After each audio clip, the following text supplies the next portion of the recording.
It has long been a shameful secret inside the U.S. military, the widespread epidemic of rape and sexual assault, where our country's defenders find themselves defenseless and often without a way to seek justice. Now, many of them are telling their stories in a powerful and moving Oscar-nominated documentary. Women have reached some of the highest echelons in the military. They are fighter pilots, sit at the controls of Marine One, have earned silver stars for courage under fire, as well as a general's 4 stars. While they may be succeeding on the front lines, there is an invisible battle that is taking its toll. Listen to these women. Everything changed the day that I was raped. He hit me in the head and knocked me out. I remember holding the closet thinking, what just happened?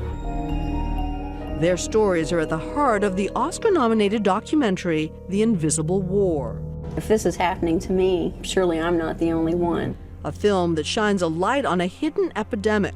According to the Department of Veterans Affairs, some 30% of women in the military have been raped or sexually assaulted while serving their country. I was just astounded by the statistics. I mean, 19,000 men and women are being sexually assaulted each year in the U.S. military. The film unveils not just the high prevalence of attacks, but also focuses on the military's response. You keep hearing the same stories again and again. I mean, 3 times we heard a story about a woman who was single.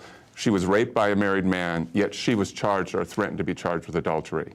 Jessica Hinvez is one of the survivors whose story is highlighted in the film. The military was something I always wanted to do. I come from a military family. I wanted to go ahead and join and start a career. So did you enlist? I did, yes ma'am. Tell me what you did. I was a crew chief on an F-15. I was responsible for the whole aircraft, top to bottom. I look forward to retiring in the military. Unfortunately, I was medically retired from PTSD from being raped. Tell me what happens. I went to go to sleep, and this guy was in an adjoining room. He broke in through my bathroom and raped me.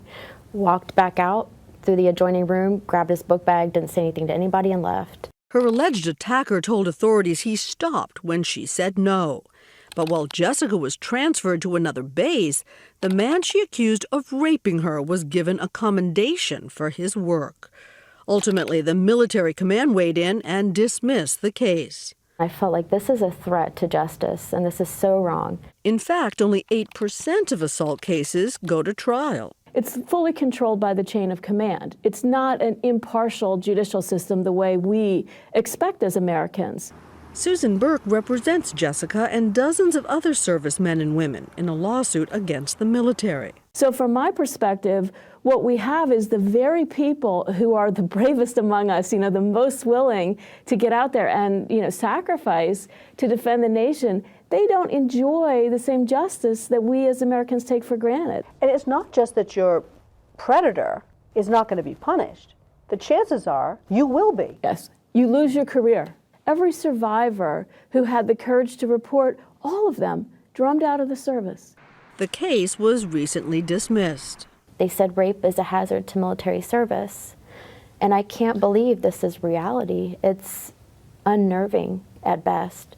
That rape is a hazard of military service? Yes. If the activity is, the buzz phrase is incident to service. So if it's an occupational hazard. More women are raped than are injured in combat even. And it is important to emphasize, lest someone hear you say that and say, well, proof that women shouldn't be in the military, more men are actually raped than women. Yeah. More men are raped than women in the military. The military reaction to the film?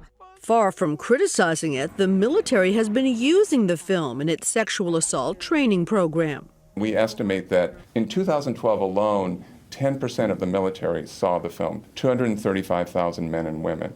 So we hope that changes culture. But again, the most important change has to come at the top. And that may be happening. Within days of screening the film, Secretary of Defense Leon Panetta called for change. Sexual assault has no place in the military.